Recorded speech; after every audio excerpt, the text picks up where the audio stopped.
जन की बात, the pulse of the people.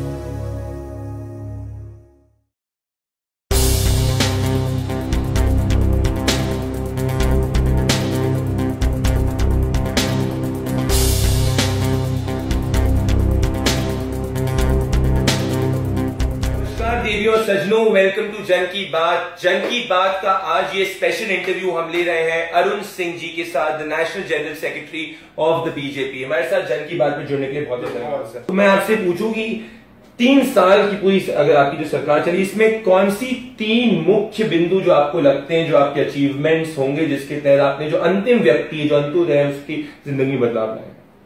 देखिए, पहले अंत्योदय जी, अंत्योदय में अगर 2 करोड़ से अधिक लोगों को गैस कनेक्शन मिल गया जी, जो आज तक गरीबों के पास गैस कनेक्शन नहीं था, माँ बहनें खाना बनाती थी और 300 चूल्हे के बराबर एक बार खाना बनाने में धूप जाता है धुआं में, वह 2 करोड़ से ऊपर लोगों को गैस कनेक्शन मिला है। गरीबों को 5 करोड़ मिलने वाला है। मुझको लगता है कि इससे बड़ी खुशहाली किसी भी गरीब परिवार में नहीं हो सकती जो यह गैस कनेक्शन के माध्यम से है। और 28 करोड़ लोग ऐसे थे जिनका बैंक अकाउंट नहीं खुला था, प्रधानमंत्री जनधन अकाउंट के अंदर उनका अकाउंट खुल गया, अब डायरेक्ट उनको पैसा जाना शुरू हो गया। इसी प्रकार से अगर किसान देखिए, किसानों को भी आप देखिए 7 करोड़ से अधिक किसान का health card, soil health card किसानों को मिला है। प्रधानमंत्री फसल बीमा योजना यह लगातार किसानों के बहुत उपयोगी, किसानों के लिए बहुत उपयोगी, किसान ही हमारा भाग्य विधाता है। एक एक करके स्कीम से बहुत सारी अगर मैं गिनाऊंगा तो समय लगेगा। गरीब कल्याण के एजेंडे पे हम चल रहे हैं, गरीब वह ठीक से लागू हो रही है जी। दूसरा, हमारे एडमिनिस्ट्रेटिव रिफॉर्म्स बहुत तेजी से हुए हैं, जीएसटी से लेकर कुछ भी देख लीजिए। थर्ड थिंग है कि हमारे भारत का मान सम्मान विश्व भर में बढ़ा है, प्रधानमंत्री जी का मान सम्मान विश्व भर में बढ़ा है, तो क्रेडिबिलिटी बढ़ी है भारत के बारे में। लेबर ब्यूरो के डेटा के हिसाब से जॉब क्रिएशन जो है, जो सबसे बड़ा प्लान था गवर्नमेंट का, as per the data, jobs in the country are at the lowest in the past 8 years. तो अच्छे दिन का जो वादा किया था, ऐसा तो जॉब क्रिएशन की क्यों नहीं हो पा रहा है? जॉब देने के साथ साथ ऐसा अवसर लोगों को दे रही है कि लोग दूसरे को जॉब दे सके, स्वरोजगार के अवसर दे रही है जी। आप बताएं, 7 करोड़ लोगों को अगर प्रधानमंत्री मुद्रा योजना के तहत लोन मिला है जी, और बिना किसी गारंटी के, तो क्या वो जॉब क्रिएशन नहीं है क्या? एक अगर ठेला वाला लगाता है तो उससे कम से कम 5 या 7 लोग उससे जुड़े होते हैं जी। एक पान की गुमटी लगाती है, उससे 6-7 लोग जुड़े होते हैं जी। तो उन लोगों को बिना किसी गारंटी के ऐसे 7 करोड़ से अधिक लोगों को प्रधानमंत्री मुद्रा योजना के तहत उनको पैसा दिया। पर ये डेटा में लेबर जो जॉब ऑफिशियल डेटा है, जो गवर्नमेंट का डेटा है, why is it not reflecting in the data? ये इसका हमको लगता है जो डाटा पढ़ रहे होंगे उस डाटा को कहीं न कहीं कोई एक एंगल पढ़ रहे होंगे। डाटा कंप्लीट कम्प्रिहेंसिव अगर डाटा को पढ़ेंगे, कम्प्रिहेंसिव रिपोर्ट देखेंगे, तो जॉब क्रिएशन भी हो रही है। जॉब क्रिएशन के साथ साथ लोगों को सेल्फ एम्प्लॉयमेंट के लिए ढेर सारे एवेन्यूज मिल रहे हैं जी। और इससे बड़ी बात है कि आपको बताऊं कि अगर मान लीजिए अपने गांव की सड़कें, जब से हमारी सरकार आई 3 गुना अधिक सड़कों का निर्माण हुआ, तो उसमें कहीं न कहीं जॉब मिला ही होगा जी। अगर आप स्वच्छ भारत अभियान के तहत जी जगह जगह पे टॉयलेट्स बन रहे हैं, तो उसमें भी जॉब मिल ही रहे हैं लोगों को। स्टार्टअप में 10,000 करोड़ लोन का वायदा किया गया था, जिसमें से करीबन सिर्फ 40 to 50 करोड़ के ही लोगों को, स्टार्टअप्स को लोन दिए गए हैं। और जितने स्टार्टअप एनालिस्ट किए थे उसमें से सिर्फ 4 स्टार्टअप्स ऐसे हैं जिनको एक्चुअली अभी तक एंड तक लोन मिल पाया है सरकार का। तो जो स्टार्टअप इंडिया की थी, जिसमें प्रधानमंत्री जी ने बोला था this is which will take the country forward, पर जब तक कोई यंग एंटरप्रेन्योर है उसको सरकार से मदद ही नहीं मिल पाएगी एक्चुअल मॉनेटरी टर्म्स में, तो कैसे स्कीम मिलेगी? स्टार्टअप में जितने भी प्रपोजल आ रहे हैं जी, सब प्रपोजलों को पैसा दिया जा रहा है, ऐसा नहीं है। स्टार्टअप और स्टैंडअप दोनों अलग अलग जी। स्टार्टअप में जो है वह तो पूरा बैंक के माध्यम से जो ऐसे परिवार, महिलाएं हैं, दलित है, उनको पैसा मिल रहा है जी। और स्टार्टअप में क्या है, जो नए प्रपोजल्स लेके आते हैं उसको उनको अपना सब बात ये कि प्रपोजल्स बहुत कम स्टार्टअप्स ले पाते हैं। गाइडलाइंस इतनी स्ट्रिक्ट है, इसमें इतना इंफ्रास्ट्रक्चर के नॉर्म्स हैं, जिसमें आपकी जो रिबेट की भी बात है वो भी अभी तक एक स्टार्टअप को रिबेट नहीं मिल पाई, टैक्स कंसेशन नहीं मिल पाई। तो आपकी बात जरूर ये सही है, हो सकती है कि जिनके स्टार्टअप्स आ रहे हैं उनको लोन मिल पा रहा होगा, परंतु स्टार्टअप्स ही नहीं आ पा रहे क्योंकि गाइडलाइंस इतनी स्ट्रिक्ट है। गाइडलाइन बिल्कुल स्ट्रिक्ट नहीं है, और उसके साथ साथ जो सुझाव आते हैं सुझावों को उसमें डाला भी जाता है। और गाइडलाइन बहुत सिंपल है, प्रोवाइडेड है कि ढेर सारे प्रपोजल्स आ रहे हैं और आने में देखिए स्टार्टअप क्या है, इसमें समय लगता है जी। आप कंसेप्ट को विजुलाइज करेंगे जी, फिर उसको बाद उसको फिर लॉन्च करेंगे, फिर सरकार के पास जाएंगे। केवल कंसेप्ट के बेस पे आधार पे तो कोई नहीं आता ना जी, तो उन्हें तो समय लगता है। सर ट्रांसपेरेंसी की जो आपने बात की, इस पे मैं आपसे पूछना चाहूंगा कि अभी सुप्रीम कोर्ट ने गवर्नमेंट को बोला था कि अभी तक आपने लोकपाल नहीं इंप्लीमेंट किया है, जो एक एंटी करप्शन वॉचडॉग है। तो ट्रांसपेरेंसी और एडमिनिस्ट्रेटिव रिफॉर्म का सबसे बड़ा एक पहलू होता है कि अगर कोई ऐसी माध्यम या मैकेनिज्म सरकार के अंदर हो जिसके थ्रू करप्शन पता कर पाए, तो दैट इज लोकपाल। तो क्यों सरकार को इतना टाइम लग गया लोकपाल को फॉर्मुलेट करने में, और क्यों एक सुप्रीम कोर्ट का डायरेक्टिव गया था गवर्नमेंट को कि आपने लोकपाल अभी तक क्यों नहीं बनाया? इस पे आप क्या कहना चाहेंगे? आपके पास कोर्ट है, आपके पास थाना भी है, पुलिस भी है, आपके पास कानून भी है, सब कुछ है, फिर भी देखिए यूपीए के समय लगातार करप्शन हुआ ना जी। लोकपाल भी था तो भी करप्शन हुआ।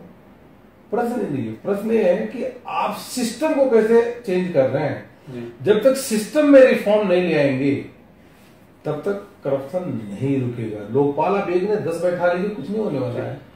इसीलिए प्रधानमंत्री जी ने जो डिजिटल इंडिया का कंसेप्ट दिया, जो लॉन्च किया, पूरे देश भर में जो डिजिटल इंडिया पे हम काम कर रहे हैं, और आने वाले समय में सभी ई पोर्टल्स हो जाएगा, स्कॉलरशिप भी, हेल्थ सर्विसेज भी, डॉक्यूमेंट भी रखा, सब ई पोर्टल सबके हो जाएंगे, सभी गांवों में ब्रॉडबैंड कनेक्टिविटी हो जाएगी। तो आप एक और आप अपनी शिकायत घर बैठे, अगर आपको चिट्ठी लिखेंगे, कोई कंप्लेन हो, घर बैठे शिकायत दूर होगा जी। आप देखिए कि आज जिस प्रकार से डीबीटी डायरेक्ट बेनिफिट ट्रांसफर सीधे लोगों के अकाउंट में जो पैसा जा रहा है, एक सिस्टमैटिक अप्रोच चेंज की बात कर रहे हैं, जिसकी तरह आप बोल रहे हैं कि इंस्टीट्यूशनल करप्शन कम। यस जी, वही हम चाहते हैं। 1 साल में भारतीय जनता पार्टी वर्ल्ड की लार्जेस्ट पार्टी बन चुकी है। आपने लगभग 65% of the population of India is under BJP government right now.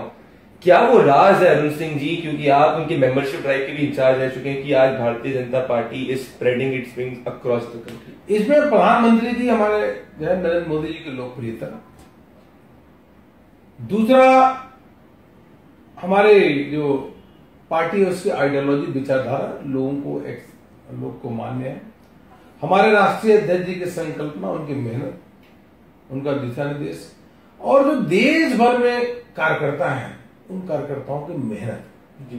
आप इसलिए मैं बताता हूं कि विश्व के सबसे लोकप्रिय नेता आपके पास हो जी। जितनी भी पार्टियां आइडियोलॉजिकल पार्टी और भारतीय जनता पार्टी को एक हो जी, कार्यकर्ताओं, देवतुल्य कार्यकर्ताओं की पूरी फौज अगर भारतीय जनता, ये कार्यकर्ता मोटिवेटेड कैसे हमेशा रहते हैं अरुण जी? मैं जरूर हमेशा मैंने देखा कि बीजेपी का जो कार्यकर्ता होता है, जब भी कोई चुनाव में जाता है, जो भारतीय जनता पार्टी जीतती, काफी मोटिवेटेड वॉलंटियरली रहता है, और एक बहुत बड़ा कार्डर बेस, और सबसे बड़ी स्ट्रेंथ इस पार्टी की कहा जाती है कि कार्डर बेस पार्टी है। तो आप लोग इन कार्यकर्ताओं को मोटिवेटेड कैसे रखते हैं, किस तरीके से उन्हें हमेशा एंगेज रखते हैं? ये सवाल जरूर मैं पूछना चाहूंगा। देखिए उसका एक तो हमारा लीडरशिप गंगा की तरफ पवित्र है जी, दूसरा हमारा पार्टी की विचारधारा जी, जो हम लोग एकात्म मानववाद जी का विचारधारा, वो लोगों को पसंद आता है, लोग एक्सेप्ट करते हैं। जब हम व्यक्ति, समाज और प्रकृति, विश्व के बारे में भारतीय जनता पार्टी सोचती है, ऐसा हमारा जी एकात्म मानववाद में हम लोग मानते हैं, वही हमारा दर्शन है।